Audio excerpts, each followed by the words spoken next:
sobre todo por la última lámina. Me encantó. ¿Dónde se tienen que acercar las fintech? Tenemos un stand en la parte de afuera y el laboratorio está en nuestra oficina principal, en la avenida Amazonas, frente al Centro Comercial Iñequito. Buenísimo. ¿Y el crédito? Si decimos la palabra Digital Bank, van a tener un descuento de un... No, es broma. De No un te digo- 1%, que será cubierto por los organizadores. Por Digital obviamente. Bank. Fidel. Ahí está. Un pequeño presente. Nos vamos a tomar una foto. Gracias, Patricia.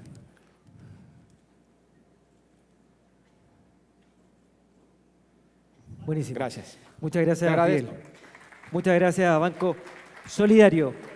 Recuerden seguirnos en nuestro hashtag DigitalBankQuito. Queremos conocerlos, queremos saber de las experiencias, cómo lo han pasado hasta ahora, qué les han parecido también las charlas que hemos tenido hasta este momento. Y para continuar, voy a presentarles a un speaker que viene de una alianza entre un banco y una empresa de servicio que está apoyando a este banco. Quiero que se suba al escenario César Trujillo de Borealis, que está en alianza con Banco ProCredit. Hola. César, bienvenido a Digital Bank. Listo, gracias. Wow. El escenario es Ok, tuyo. muchas gracias. Bienvenido. Bueno, muy buenos días todavía. Un poquito atrasados en la agenda, pero estoy muy contento de estar acá. Soy el Chief Digital Officer de una empresa que se dedica precisamente a ayudar a compañías de diferentes sectores, entre ellos la banca, llamada Borealis, y ayudamos en procesos de innovación. Mi charla de hoy se va a centrar en algo muy simple, y es el rol que tienen los empleados y las personas en todos estos procesos de innovación y de transformación digital, y sobre todo, cómo esas empresas que están cambiando y triunfando lo están haciendo.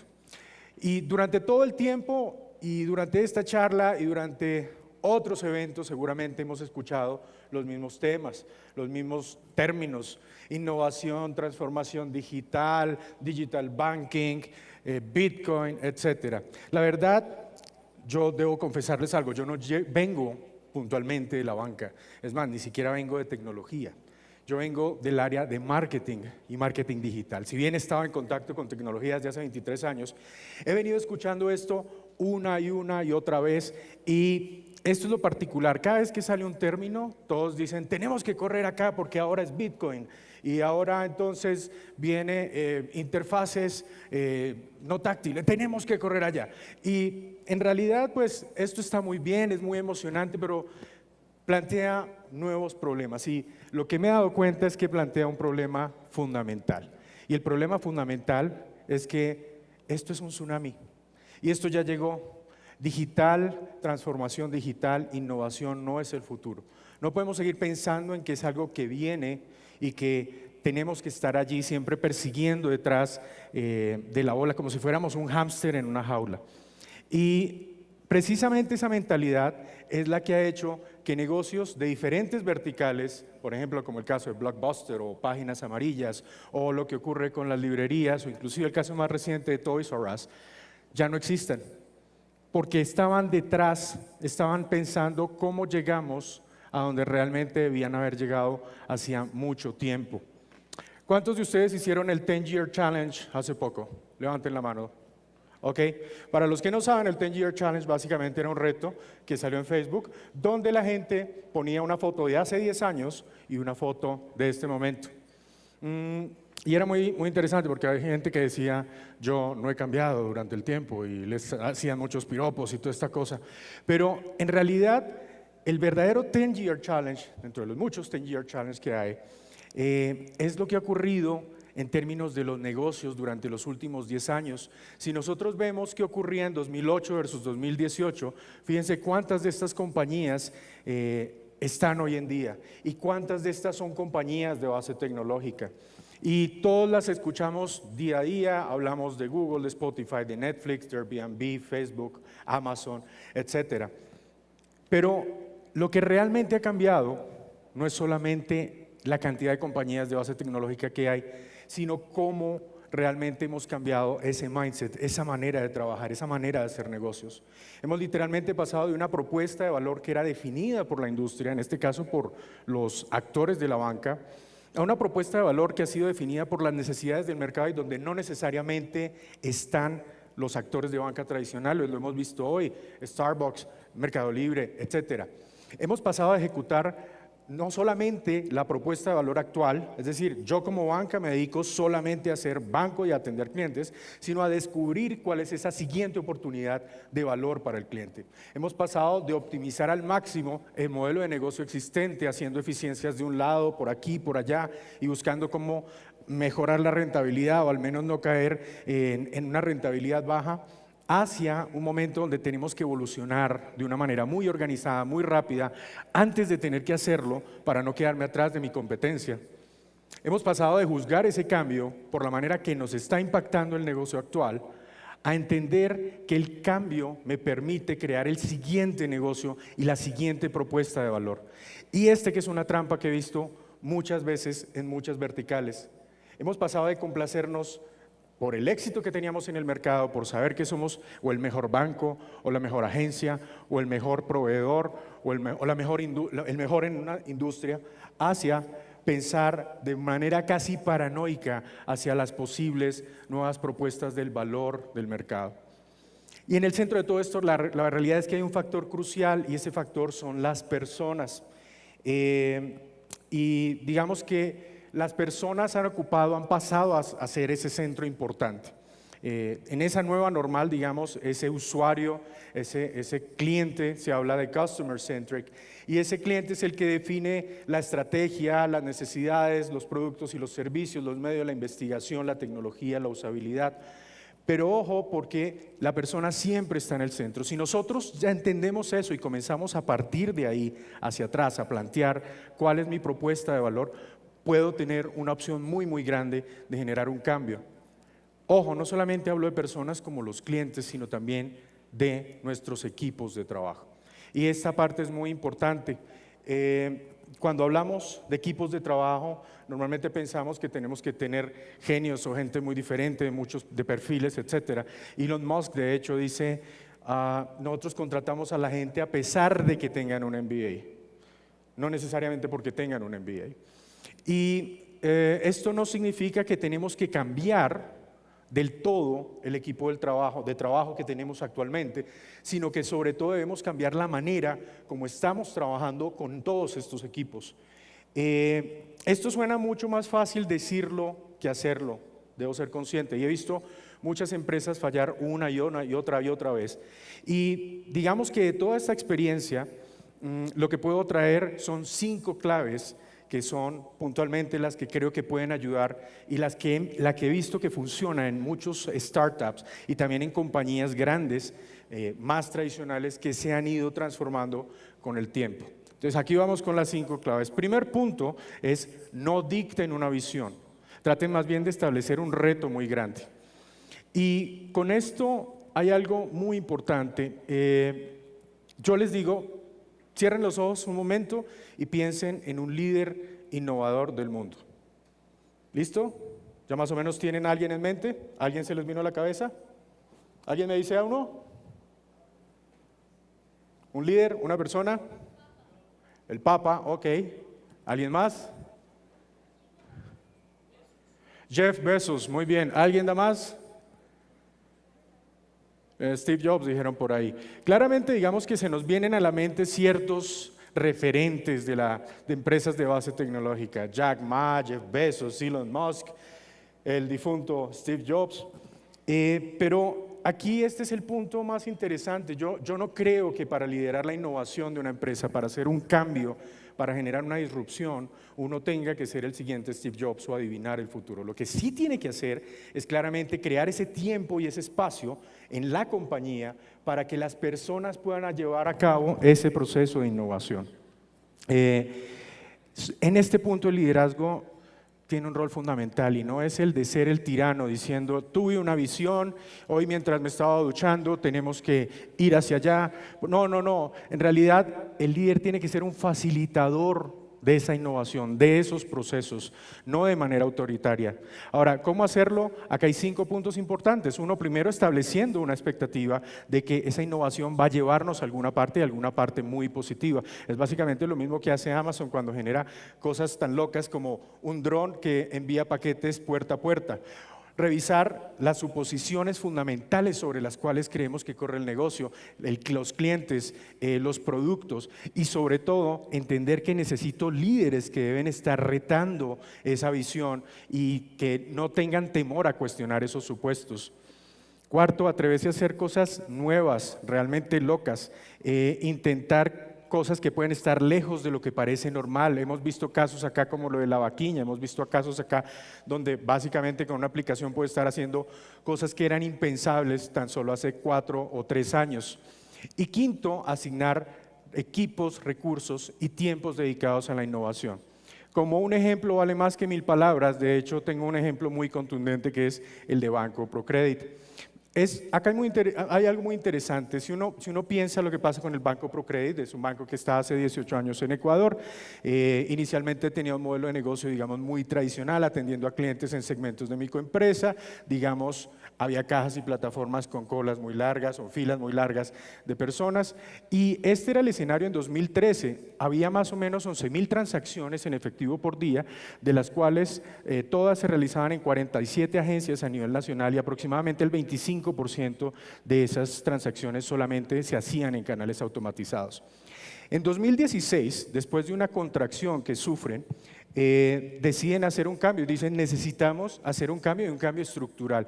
Y ese cambio arranca por especializarse en la atención de pequeñas y medianas empresas, buscar hacer una estructura operativa más liviana y finalmente tener una red de oficinas mucho más reducida, una carga operativa mucho menor y zonas de autoservicio. En 2018 toman una decisión y una decisión fundamental y es vamos a tener banca directa, no vamos a utilizar efectivo, digamos en un mercado tan tradicional como el de Ecuador, eso es casi un statement y finalmente vamos a ampliar la plataforma tecnológica e invertir también en la gente. En términos de desarrollo, ¿qué ha ocurrido? Eso significa puntualmente orientarse realmente a las necesidades del consumidor. Y cuando nos damos cuenta que eso ocurre, el resultado es contundente. 99.9% de las transacciones de los clientes hoy en día están automatizadas, están digitalizadas. De hecho, cuando uno ve que claramente ya no utilizan efectivo y ve lo que ocurre a nivel, digamos, de cambios durante estos 5 años, verdaderamente hay una transformación del banco, de los clientes, de la manera como trabajan y sobre todo del grado de automatización y digitalización y de una manera muy tradicional. Creo que este es un ejemplo muy contundente de lo que se puede lograr cuando pensamos puntualmente en esa gran visión y en ese gran reto que facilita el líder. ¿Cómo lograron esto? Una estructura plana, horizontal, una comunicación abierta, un énfasis en el desarrollo del personal, un nivel de formación importante, no solamente con los clientes, sino sobre todo con las personas que trabajan en el banco y también involucrando al personal, a la gente en la toma de las decisiones y en la implementación de esa estrategia. Segunda clave, es bueno encender las ideas, pero hay que preparar la organización. Sobre esto hay una historia muy simple que viene de otra área que es tecnología. Qualcomm, la famosa empresa que hace procesadores a nivel mundial, hace unos años, de la mano de este señor Ricardo dos Santos, crearon el Venture Fest, que era el líder, digamos, era el pequeño spin-off que comenzó como una iniciativa para generar innovación tecnológica. Lo arrancaron en 2006 y lo interesante es que al principio arrancó con mucha fuerza. La gente de toda la organización comenzó a postear ideas, se eligen 20 ideas más promisorias, los ejecutivos deciden darle un incentivo a esas ideas, comienzan a crear prototipos, pero el problema ocurre realmente cuando muchos de los gerentes deciden que no tienen tiempo y que los proyectos que están andando son más importantes. 5 años después, esta iniciativa se bota a la basura, se integra con investigación y desarrollo y desaparece. ¿Qué ocurrió? Ocurrió que ellos fallaron en educar al resto de la organización, en decirles hacia dónde vamos, a alinear el lenguaje y alinear esfuerzos. Importante educar a la organización, describir cuál es el proceso de experimentación que va a ayudar a reducir esa incertidumbre y enfatizar que estamos buscando minimizar esos riesgos de la innovación. Paradójicamente, ¿qué pasó con Qualcomm? Hoy en día tienen un spin-off que se llama Qualcomm Ventures y Qualcomm Ventures hoy tiene inversiones y desarrollos en áreas tan diferentes y tan complementarias como automóviles, como data centers, como toda la parte, digamos, de medicina digital y aplicaciones y toda la parte de Internet of Things. Tercer punto, brinde los recursos necesarios para que la gente pueda actuar muy rápidamente. Casi siempre cuando trabajamos con nuestros clientes, yo le pregunto a las personas, ¿cuántos de ustedes quieren participar en la innovación de esta empresa? Y casi todo el mundo levanta la mano. El gran problema es que la gente no sabe cómo comenzar o no se les da la oportunidad. Y en este sentido, muy rápidamente les recomiendo dos enfoques. Uno es que pueden arrancar por eventos, como lo hablamos al principio, como lo comentó Ramón, puede uno hacer bootcamps, puede hacer hackathons, donde está orientado a desarrollar pequeñas funcionalidades. Hemos organizado cientos de este tipo de eventos y donde la gente tiene un tiempo parcial para hacer un entregable durante un tiempo determinado.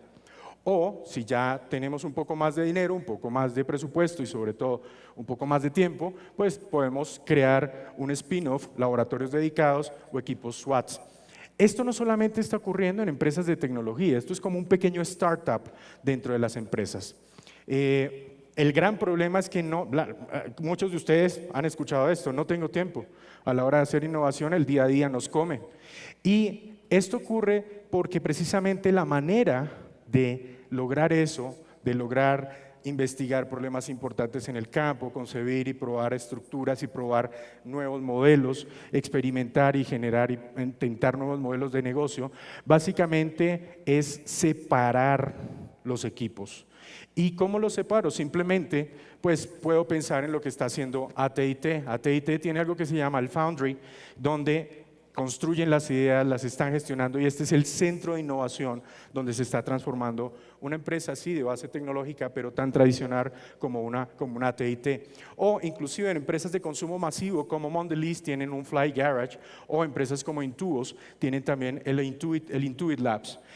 A nivel de banca hay un ejemplo muy interesante que ocurre con Scotiabank y Scotiabank ha creado su Digital Factory. Scotiabank trabajamos con ellos en Colombia y es muy interesante, pero cuando uno se da cuenta, los ejemplos, los espacios, la manera de trabajar son completamente diferentes al resto del banco y desde allí se está gestionando toda la transformación de la compañía. Si ustedes se dan cuenta, los espacios son más parecidos a un WeWork o la manera de trabajo y las metodologías son más parecidos a lo que ocurre en una startup de base tecnológica. Voy a pasar el video simplemente por cosas de tiempo. Este es Jaime Upegui, quien desde el principio ha decidido hacer precisamente una estructura mucho más plana y horizontal y poder tener algo mucho más, digamos, mucho más fácil en términos de comunicación. De hecho, se ha traído a un líder que no viene del sector bancario, que es Marcelo Herrera, venía de Mercado Libre y lo ha puesto a dirigir el Digital Factory. Hoy en día el Digital Factory de Colombia es Digital Factory de Colombia, Scotiabank Colpatria, es dirigido por Marcelo Herrera, que viene de Mercado Libre. Cuarto punto, penúltimo, experimente. No pierdan tiempo pensando que no puedo hacer cosas nuevas, tengo que hacer algo diferente. Pues la experimentación es otra cosa que iterar para ver qué funciona y qué no funciona. Y esto implica también entender que nos podemos equivocar. No se trata de evitar esas ideas equivocadas, sino de probar rápidamente cuáles son las ideas que son definitivamente que no sirven y las que sí sirven. El proceso de innovación tradicional era muy largo, es muy largo, inclusive hoy en día veo muchas compañías que hacen esto. Digamos, arrancan por analizar cuál es el mercado en un comité muy cómodos, muchas reuniones en salas de juntas, luego generan ideas, luego escogen la idea que aparentemente es más promisoria y luego se dedican a construir esa idea con enormes costos, con enormes gastos y en esto ya fácilmente pueden haber pasado 1, 2, 3 años, 5 años y finalmente la lanzan al mercado y solo después evalúan cuál ha sido la recepción de esa idea. ¿Qué ocurre con esto? Esto es largo, esto es costoso, esto toma tiempo y esto no es tan eficiente. Les voy a poner un ejemplo y un ejemplo de otro sector, Kraft. En 1984 Kraft entra a China y tiene una meta de crear ingresos por $1.000 millones. Pero ¿qué ocurre? Que en 2006 apenas había generado $100 millones y estaba evidentemente perdiendo dinero. Después de montar un montón de fábricas y haber hecho todo este proceso de innovación, se dan cuenta que en realidad tienen que hacer algo diferente. Y lo que hacen diferente es que deciden enviar a 3 líderes en 2004, envían a 3 líderes, los llevan a estudiar el mercado, les dan un cheque en blanco y les dicen, tienen un año para determinar qué funciona y qué no funciona. Pero en un año, si no hay resultados, cerramos China. Ellos lo primero que hacen es hablar con los consumidores, estudiar el mercado y también comienzan a hacer unos hallazgos y comienzan a experimentar. Por ejemplo, se dan cuenta que las galletas Oreo, que era su principal producto, eran muy amargas en la galleta per se y el relleno era muy dulce para el público chino. Entonces dicen, claramente toca probar otros sabores. De hecho comienzan a hacer eso, comienzan a experimentar con 20 prototipos, comienzan a sacar unos sabores que a nosotros nos parecerían un poco raros, crema de cacahuate, helado de té verde, alitas picantes, etcétera, pero que a ellos les encantaban. Comienzan a generar paquetes más pequeños, comienzan a sacar galletas con varias capas y en 2007, un año después, ya tenían ingresos por $600 millones y en 2008 ya eran la marca número 1 de galletas. Claramente este proceso de innovación los llevó hacia otro punto y finalmente este proceso de innovación, donde claramente no nos está funcionando, debe ser sustituido por algo muy rápido. Aprender temprano, hacerlo muy rápido, iterar, enamorarse del problema y no de la idea, obtener retroalimentación válida con prototipos reales, medir lo que es realmente importante, no solo likes o unos cuantos usuarios de más, sino cosas muy, muy fuertes y validar esos supuestos. Y quinto, abracen la incertidumbre. ¿Qué significa esto? No todo lo que probó Kraft resultó exitoso. Por ejemplo, hicieron pruebas con un relleno de chicle, pero pues ya sabemos lo que pasa con el chicle de las galletas, creo que no es como muy divertido. Pero claramente, para implementar la innovación, nosotros tenemos que entender que las empresas no siempre saben lo que creen saber. En este sentido, por ejemplo, pasa con inclusive titanes como Google, el 10% de lo que prueban realmente resulta de valor y termina transformando el negocio. En Netflix solamente un 90% de lo que intenta está equivocado y 2/3 de lo que hace Microsoft claramente no brinda los beneficios esperados. Al final la falla no es la meta, es solamente el medio mediante el cual yo llevo a innovaciones y logro un aprendizaje. Lo que debo buscar es aceptar y planear esas fallas. Ejemplo final, lo que ocurre con Supercell. Seguramente muchos de ustedes no conocen esta compañía. Si yo les digo juegos como Clash Royale o Clash of Clans que juegan sus hijos, ahí van a decir, ah, esa compañía. Pues esta compañía en 2010 arranca haciendo productos orientados totalmente a la web.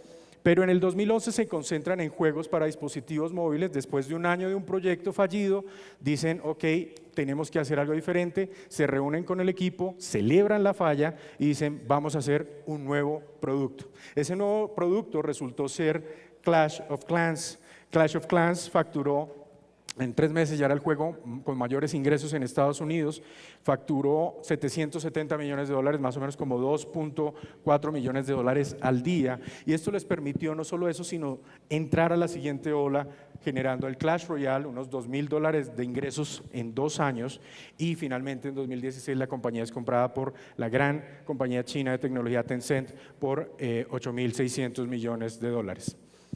Recapitulando, las 5 claves: 1, no dicten una visión, establezcan un reto grande. Acuérdense del papel que tiene el líder en ese sentido, más como de involucrar a la gente.